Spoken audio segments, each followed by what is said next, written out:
Hello friends, myself Professor Pinkesh Patel from the Electrical Engineering Department from the College of Mahatma Gandhi Institute of Technical Education and Research Center, Navsari.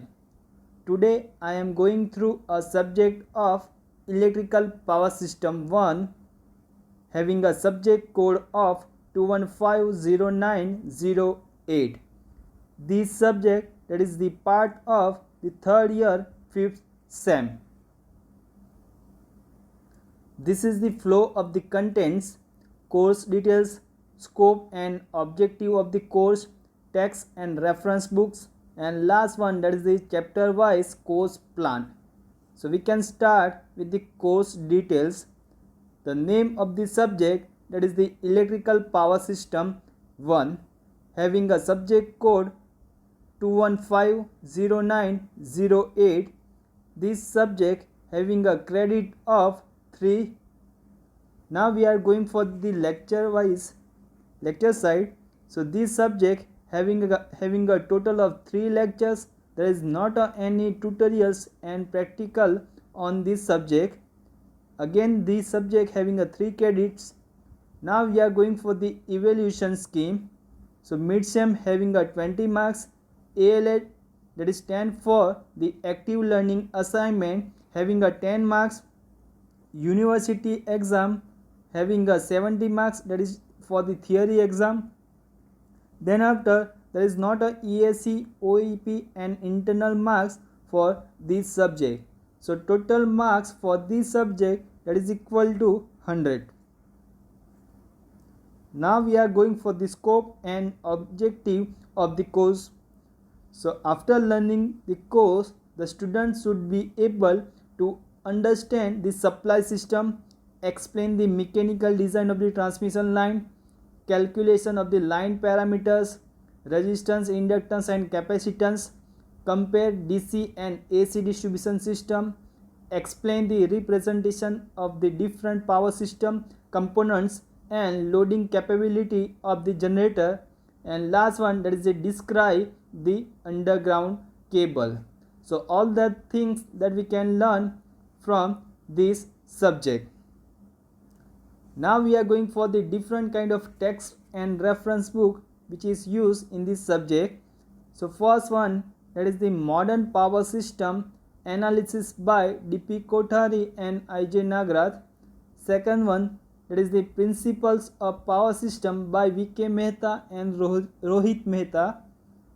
Third one that is the Power System Analysis by W.D. Stevenson.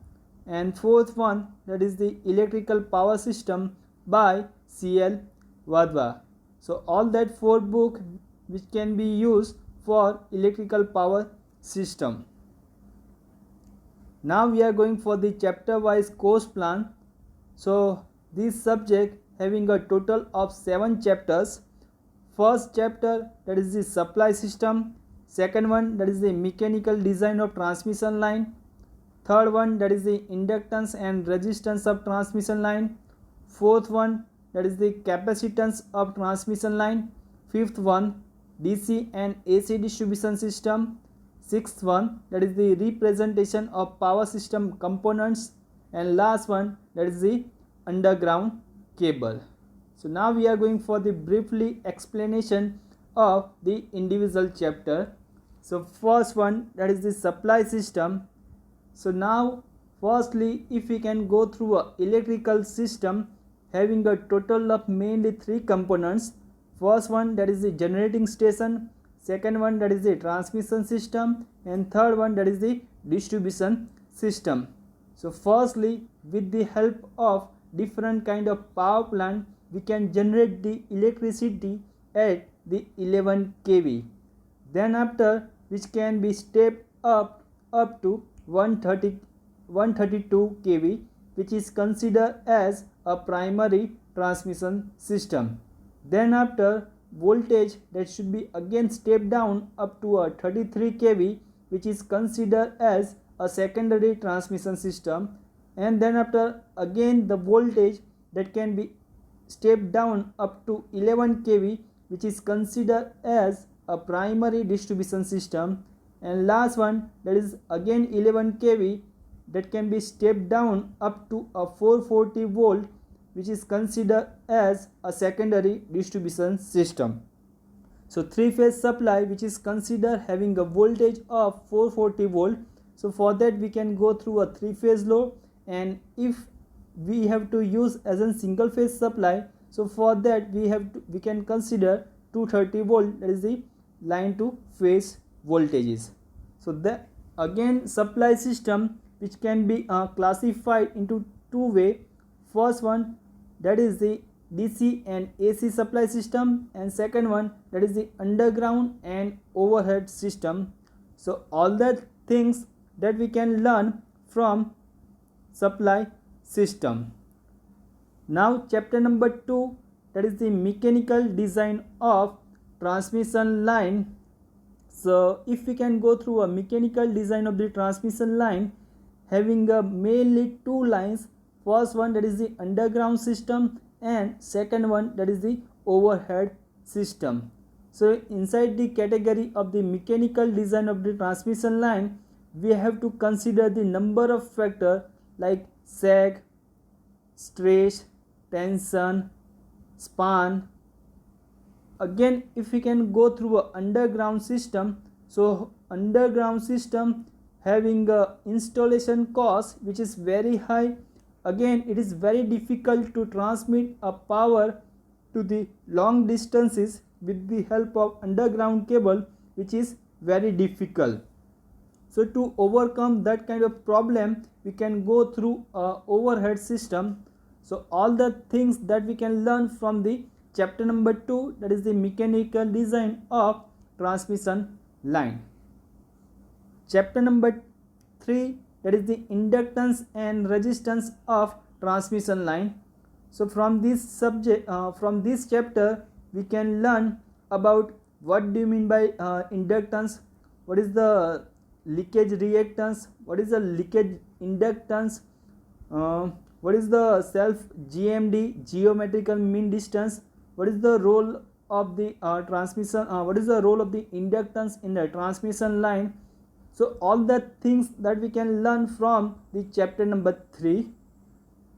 Fourth one, that is the capacitance of the transmission line. So from this subject we can learn about the what do you mean by capacitance, what is the role of the capacitance inside the transmission line, what is the potential between two plates, what is the capacitance for the two wire system, what is the capacitance for the three phase line, what is the effect of the earth wire in the capacitance, and what is the method of GMD, or how the GMD and GR which can affect to the capacitance of the transmission line. So all the things that we can learn from the chapter number 4. Chapter number 5, that is the DC and AC distribution system. So already we have discussed that supply system which can be divided into two parts. First one, that is a DC and AC distribution system. So if we can go through a DC system, so in that case we cannot step up or step down of the voltages, because step up and step down of the voltages that can be done with the help of transformer, and transformer which cannot be operated on DC supply. So we have to go through a constant voltage at the DC distribution system, and again we cannot supply the electricity over longer distances. So to overcome that problem, we can go through a AC distribution system which can be used to supply the electricity over the longer distances, again having a cost which can be very less as compared to the DC system. The economy of the AC distribution system, that is very high.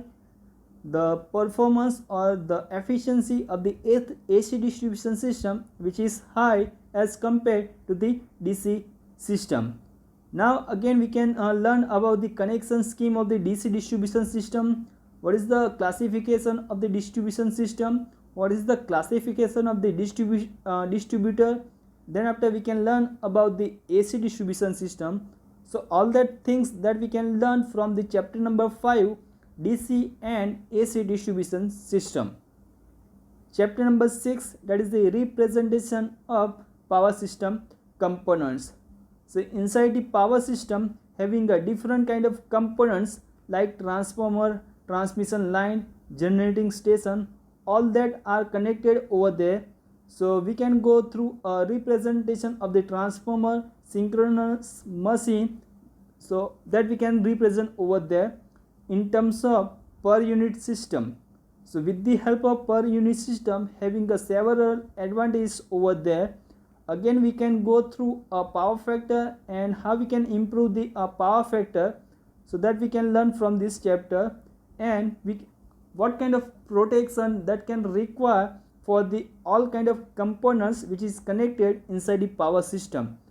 So all the things that we can learn from the chapter number 6, that is the representation of power system components. Chapter number 7, that is the underground cable. So now from as we all know, supply system that is divided into two category: overhead system and underground cables.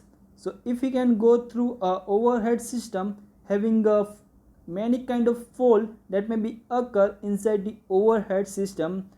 Again the cost of the overhead system that is very less.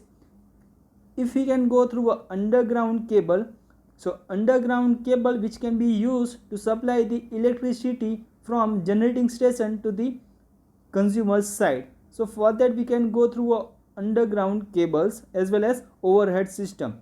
But inside the underground cables, having a chance of fault that may be very less, having a maintenance cost which is again very less as compared to the overhead system. So based on the all the advantages, we can go through a underground cables, having a underground cables having a different kind of conductor which is locating over there. So all that things that we can learn from the underground cables. So from this subject we can learn about supply system, mechanical design of the transmission line, underground cables, representation of the power system components, per unit system, what is the role of the sag. So likewise all the things that we can learn from this subject. Thank you.